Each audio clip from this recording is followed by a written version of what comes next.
क्या आपने कभी सोचा है कि अघोरी साधु अपने भोजन में मुर्दों का कच्चा मांस क्यों खाते हैं और मुर्दों के साथ शारीरिक संबंध बनाने से उनको क्या मिलता है? और सबसे रहस्यमयी बात है कि अघोरी महिला के पीरियड्स के दौरान ही उनके साथ शारीरिक संबंध बनाते हैं। अघोरी साधु श्मशान में रहकर ही साधना क्यों करते हैं, जहां बाकी लोग जाने से भी डरते हैं? अघोरी की मृत्यु के बाद उनका अंतिम संस्कार कैसे किया जाता है और महिला अघोरी अपना जीवन कैसे जीती है? आज हम आपको सच्चे अघोरी की पहचान से लेकर उनके इस रहस्यमयी जीवन के सभी पहलुओं पर ले चलेंगे, जिसे जानकर आप हैरान रह जाएंगे। यह डॉक्यूमेंट्री आपकी सोच को पूरी तरह बदल देगी।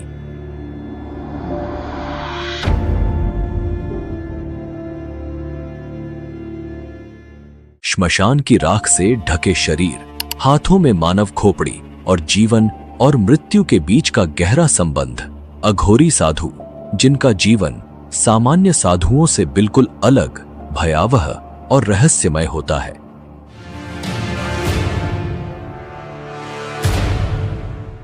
श्मशान, जहां आम लोग जाने से भी डरते हैं, वहां ये साधु अपनी साधनाएं करते हैं, मृत्यु और आत्मा के गूढ़ रहस्यों को जानने के लिए। लेकिन क्या आप शारीरिक संबंध बनाना शिव और शक्ति की उपासना का एक तरीका है?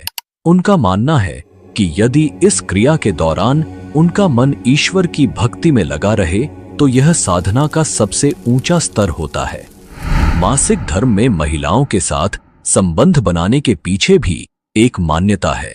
अघोरी ब्रह्मचर्य का पालन नहीं करते क्योंकि ये अपनी शक्तियों को जागृत करने के लिए कुछ विशेष परीक्षाओं से गुजरते हैं।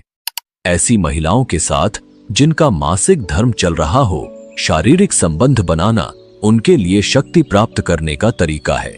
उनका मानना है कि अगर इस दौरान वे भगवान शिव में लीन रह जाते हैं तो उन्हें विशेष शक्ति की प्राप्ति होती है।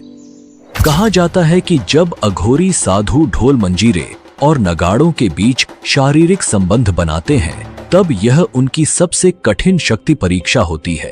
अगर इस दौरान वे अपने ध्यान को शिव में स्थिर रख पाते हैं तो वे संपूर्ण रूप से अघोरी माने जाते हैं। यह उनके लिए एक प्रकार से ब्रह्मचर्य का पालन करने जैसा ही होता है, जहां शारीरिक क्रियाओं के बावजूद उनका ध्यान केवल भगवान शिव में केंद्रित रहता है।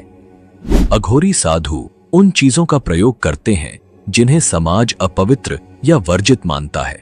उनके लिए मल, मूत्र, शव और अपशिष्ट सामग्री भी साधना के हिस्से हैं।